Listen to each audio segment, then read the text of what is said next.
Good afternoon, everyone, and thanks for the opportunity to speak to you. I am conscious that I am the last person between you and a drink and seeing Apsey in his Lederhausen later on tonight. I am going to change the agenda a little bit. I'm going to give you an update on what we're up to, touch on some of the things that we've got coming down the pipeline, and happy to take some questions at the end as well if time permits. So, we've come out of a pretty extensive year of activity, and it's quite surprising how quickly the year's gone through. But what we've started to do more and more so throughout this year is probably work a lot more closely with industry.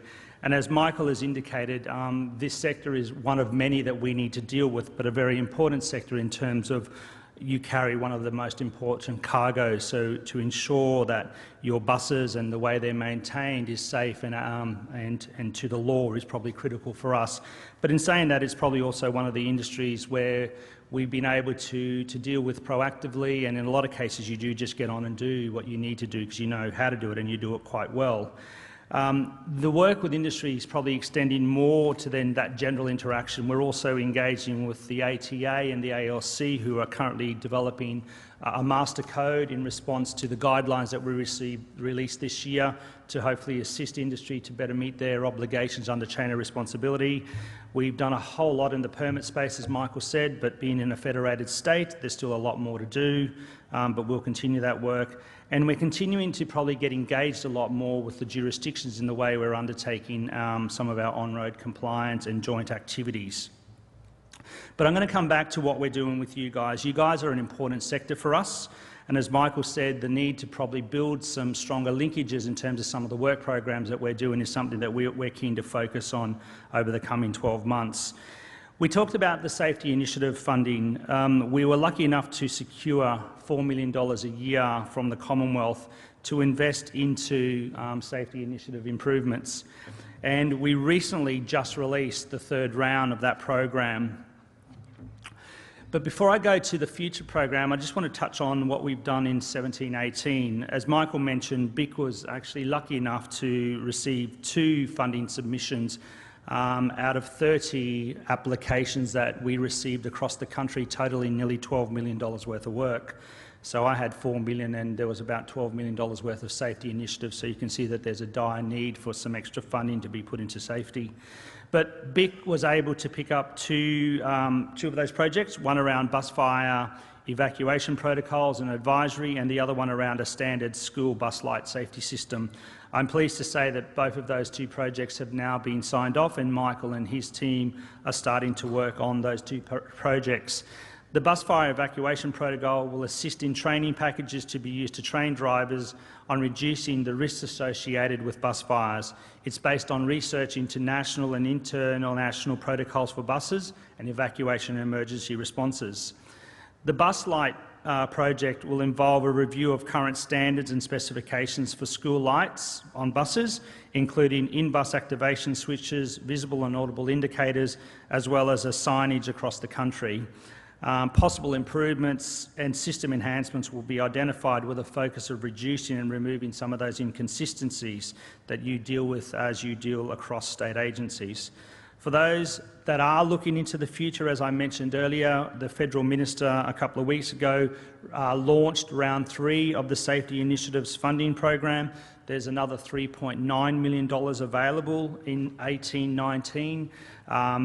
I'd encourage you to have a look at our website. I'd encourage you, if you do have a project that you think would be beneficial to improving the safety of the way you operate within your sector, to have a chat to Michael. We prefer probably dealing at a national level or at least an association level, but there's no issue with individual submissions also being put in. That program of consultation will run through to February next year, with the desire to have the ministers sign off in around May next year for the next program of work. One of the other things that we've been focusing on over the last 12 months, and more so into the new year, probably stems around safety management systems and the increasing obligations that will come through once the chain of responsibility legislation laws are put through the Queensland House next year. So the laws have been passed, we're just waiting for enactment, and we're hoping that that'll occur around July next year. But what we're starting to see is this advocacy around safety management systems and the emergence of greater understanding of the concept, which will be an important focus, as I mentioned, over the next 12 months. A safety management system is a systematic approach to managing and integrating safety into your business or the organisation, including your functions, your structures, your accountabilities, your policies and your procedures. It's a way of allowing operators to proactively identify and manage their risks and assist in developing that safety culture, which is important for us. Since October, we are well and truly into our next round of chain of responsibility information sessions that are occurring across the country, which starts to look at how safety management systems can help you and your own operators better understand their safety risks. I know some of you in the room have probably attended some of our awareness sessions that occurred throughout the year. I've attended some of those and I've hoped that those information sessions were useful. If you do have some spare time tomorrow and you can draw your way from this fantastic conference, I've actually got staff at the Salamanca Inn who are doing another information session in relation to that second phase of chain of responsibility. So if you haven't caught up on some of the stuff we're doing, you're most welcome to attend that information session. We're also spending some time across the country training our authorised officers, and we're currently working with State Growth in Hobart today and making them aware of the changes that are coming down the pipeline in terms of chain of responsibility. As Michael mentioned, it's difficult enough dealing with one state, but dealing with 7 and making sure that we can deliver that consistent message is a key focus for us. So we're proactively working with all of our state agencies to ensure that commonality of message. For us, safety management systems will continue to increase in their relevance. They're well regarded in other parts of the transport sector and other industry sectors, and to some degree I think many of you are probably already adopting some of those in your practices now. I'm just going to touch on probably one of the exciting things that has happened in the regulator's life this year. So along with our focus on safety, our other strategic directions relate to productivity and our regulatory compliance activities. Our aim is to deliver a unified strategy and approach for heavy vehicle safety, productivity and compliance, which delivers on all that important need of consistency across the country. One of the ways we're seeking to achieve this is through the NHVR assuming direct responsibility for online or frontline delivery services from the participating states and territories under a national service transition blueprint. Under this services blueprint, all participating states and territories will incrementally transition out of service delivery on behalf of the regulator, and we will begin to deliver these regulatory services directly. I'm pleased to say that a truly national regime for heavy vehicle regulation and compliance became one step closer on the 3rd of October, when South Australia became the first state to transfer responsibilities for the majority of its services to us. That transition of services in South Australia took over 15 months to ensure that an appropriate level of understanding and functions were transitioned to the regulator, and there was no reduction in service levels within the state of South Australia. We, over the last 18 months, have already been undertaking significant prosecutional activities, investigational activities in South Australia, and as of the 3rd of October, on-road enforcement, safety cam compliance, monitoring, customer information and related services are now being undertaken by my staff. Final services will transition in early 18 and that will see the full transition. In terms of what we're doing in South Australia, the on-road compliance officers are now based in Adelaide. We've also got regional officers in Mount Gambier, Berry, Murray Bridge, Port Augusta and Ceduna, with a total of 22 transport inspectors now, safety and compliance officers now functioning in South Australia. And you can see on there our new logo and livery and some of my officers. The exciting thing is that South Australia was the first, but we're now moving into a broader program of service transition across the country. And I'm really pleased to be in Hobart today because the next state to be transitioning is actually Tasmania. And my staff and staff from State Growth are well underway in terms of undertaking the appropriate due diligence to have those services functions transitioned. We're expecting to have Tasmanian functions transitioned by July 18, and I note Penny's in the room and we've had fantastic support from State Growth. Everything seems to be on track to start to have that program of work well underway. We're also continuing to collaborate with a number of other jurisdictions. Our expectation is over a 5-year period we should see full transition of regulatory functions to the NHVR in the participating jurisdictions that we're working in. We are continuing to still have very good collaborative relationships with both the Northern Territory and WA, and in a lot of cases they're involved in a lot of the activities we're undertaking as well. Just going to touch on one of the other key projects that we're working on and some of the outcomes of Operation Wake Up. We are currently looking at rolling out a national camera network across the country. We believe the ability to see what moves on the network and be able to monitor what moves on the network is definitely one way of contributing to a better safety outcome. We recently undertook a nationwide compliance operation called Operation Wake Up, which had representatives from various police forces, WorkSafe officers and various transport agency inspectors. Over 5,100 intercepts were undertaken where we looked at work diaries across the country at numerous sites. It was pleasing to see out of actually all of those numbers intercepted that work diary breaches weren't as significant as we might have thought. While fatigue is still an important issue, the key focus probably still stems around maintenance and ensuring that your vehicles are properly maintained and in a roadworthy state. We also were able to see out of that data that the majority of the coaches that we did intercept and inspected were found to be extremely compliant, so I really want you to keep up that fantastic work in that space. What the program also allowed us to do was actually start to measure the benefit in terms of productivity that comes from being compliant or non-compliant. And what we found were that where we had compliant vehicles, the amount of time that we actually kept them stopped on the side of the road was significantly reduced. So when you consider that across a vehicle's journey in terms of the potential productivity benefits from having a more compliant vehicle against roadworthiness, you can start to see the value of actually running a very safe and compliant fleet. That particular data will continue to allow us to look at how we target and focus on areas of the industry which probably need more encouragement to do things better. And that's some of the work that the cameras will also allow us to undertake and use from a point of view of data. And as already heard this morning, data will continue to be one of the critical things that we are keen to pursue over the coming years. I'm going to talk about a different kind of mass. There's been a lot of talk about mass this morning, but I'm actually going to talk about the heavy stuff. As you know, we are still working with BIC and the industry in terms of resolving the 2 axle mass limits. We've been working closely with Michael and Luke in terms of the inclusion of the 18-tonne for 2-axle buses in the heavy vehicle mass dimension and loading national regulation.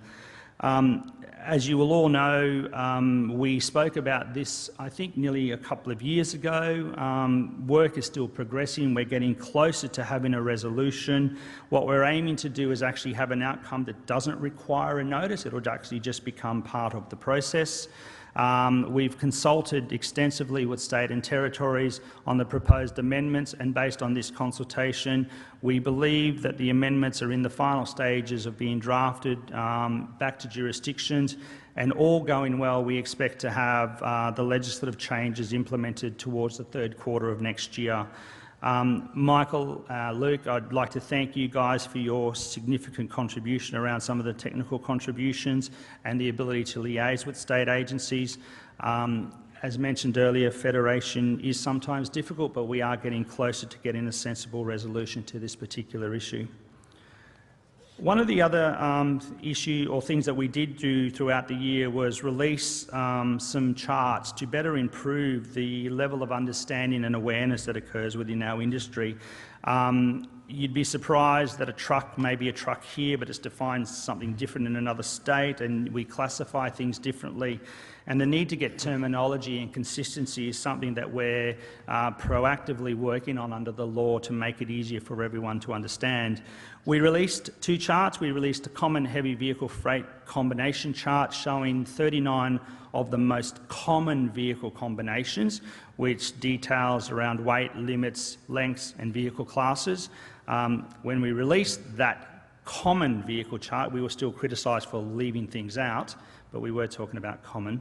The combination we broke up into 6 particular categories. We looked at general access, we looked at rigid trucks, and just really tried to inform the broader industry and those not from the industry what particular type of combinations we played with. We then released a second chart around the classes of heavy vehicle, and you can see both of those there, once again to just better inform the more general users and a better level of understanding across the industry of what we're playing with under the law. The charts have proved to be significantly beneficial to the broader industry. We've had over 100,000 of those charts downloaded off our website and Facebook. So with that in mind, Mr. Apps gave me a call, and we are currently working on a bus chart. The intent is to have this chart released by Christmas. We're still working closely with Michael and his team, and we're hoping to actually get back out to you guys to have a final ability to input into this. We need to get this particular chart right, but we believe that it will be another beneficial information fact sheet, and if it's as good as the last two, its utilisation across both manufacturers, law enforcement, various sectors will be very, very useful. It'll continue to sort of pick up some of the similar themes from the previous one. We'll intend on showing general access buses, including their length, growth, vehicle mass, heights and widths, and sort of the areas where they can run through in terms of the different classes under the law. So we're, as I said, still working with Luke, but the intent is hopefully by Christmas that we'll release that chart and get that out to everyone for utilisation as well. I'm just going to end on electronic work diaries. We are in the final stages of hopefully having for release early next year a specification which will allow the industry to respond to and adopt electronic work diaries. We've engaged some external consultants to help us develop those standards. Our view within the regulator is that we should be developing standards and the industry should be responding to those standards with the devices or products that best suit their needs. The approach that we will take with the implementation of EWD is one which will allow an operator to develop their own systems, buy an off-the-shelf EWD system, or have a fully integrated EWD system as part of your broader telematics framework. And while EWDs are still voluntary under the law, I do believe and I hope that there will be a take-up because it does provide some broader benefits in terms of the way you operate and manage your business, but more importantly in terms of how you can manage your fatigue obligations. So I've been able to touch on a number of the things that we are working on. Our relationship and our ongoing interaction with this industry is critical. We will be most likely looking at developing some sort of forward work program with BIC for the new year to start to put onto the agenda some of the key priority areas that are either causing your industry issues or need resolution. Once we have that forward work program and we'll work closely with Michael and his team, I'm more than happy to start to share that with everyone. I think, Michael, it'd be probably useful if members could bring forward to you the key concerns that they have in terms of priorities. And can I ask that you do make them your key priorities? You'd appreciate as an entity, we have a very extensive list of things that we're trying to work on, and what we try and do is focus on the ones that probably deliver the best bang for the buck. Thank you very much for the opportunity to speak to you. Unfortunately, I can't stay for the whole conference. I am here for this afternoon and tonight, but I'm happy to take some questions if time permits. Michael. Yeah, just stay at the podium, and if there's any questions, we'll get the guys to take the mics out.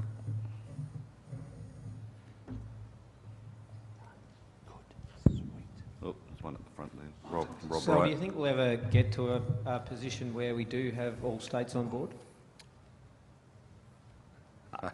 I'll tread cautiously with that answer. I believe that the interaction with both the Northern Territory and the WA governments is quite positive at the moment. While they aren't physically part of the law, they are engaged in everything that we do, and they have adopted a large number of the programs that we are rolling out nationally across the eastern seaboard. I think it is a matter of time. I think there needs to be a really long and hard discussion around how you deal with some of the remoteness of those two jurisdictions and how they can benefit from a national approach to things, but also not compromise on some of the productivity benefits that they are currently receiving. My personal view is that whether I kill someone on the roads in Queensland or WA, it's still a life, so we shouldn't be compromising on safety. It's the approach that we do that, and I think that's becoming a shared view across those particular jurisdictions. So look, I'm the optimist. I'm going to say yes, but it's still a matter of time. Sal, I've got a question to you and Michael, and that relates to the chain of responsibility and mass limits, and it relates to concerns that operators have, particularly middle management, senior management, that they may have some responsibility for, if you like, overweight, oversized vehicles, in other words, passenger weight, etc.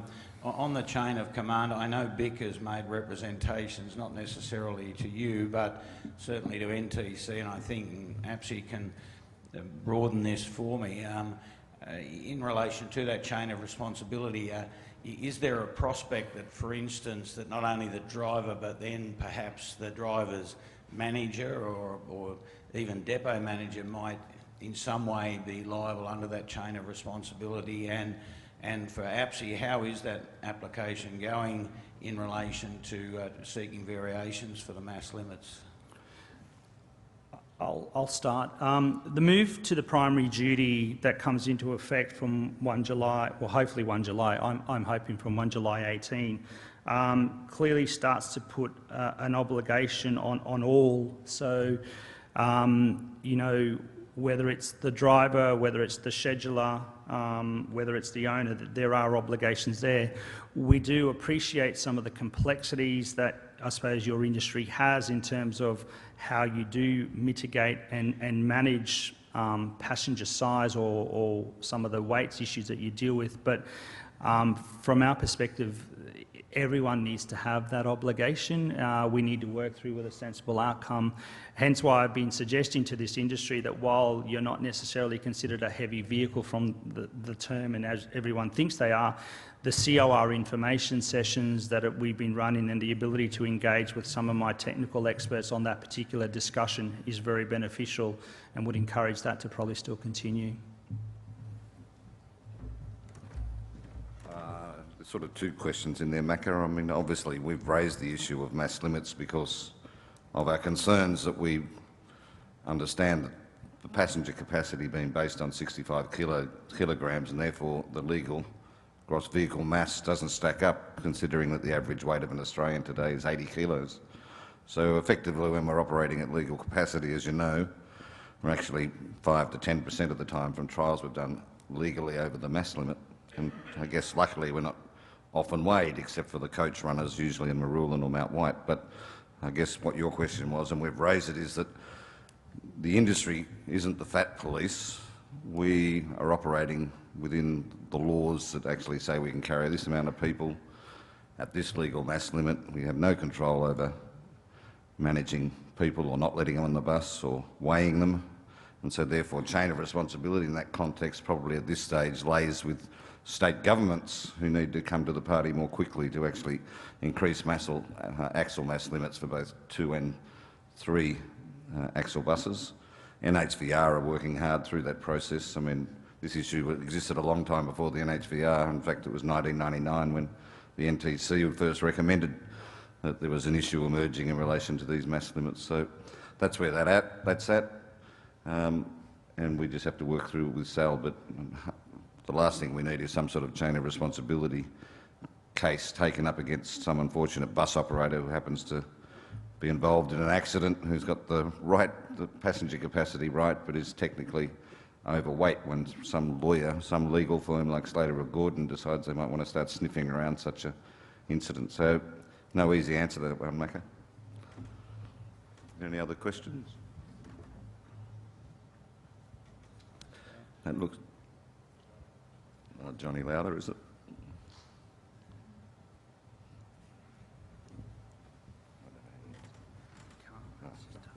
Just to clarify, so you've got the enforcement agency in South Australia now reporting to you through the NHVR. Does that also mean that when we go to Regency Park, the inspectors are reporting to you now? Anything to do with heavy vehicle functions in South Australia are undertaken by the regulator, so yes. Anything to do with lights, taxis is still DIPTI or the department, but we've transitioned all of those heavy vehicle functions. The last bits to transition, as I mentioned, are still some of the things to do with roadworthiness, because we're still working on developing an appropriate risk-based framework for roadworthiness. They'll be the last services to transition.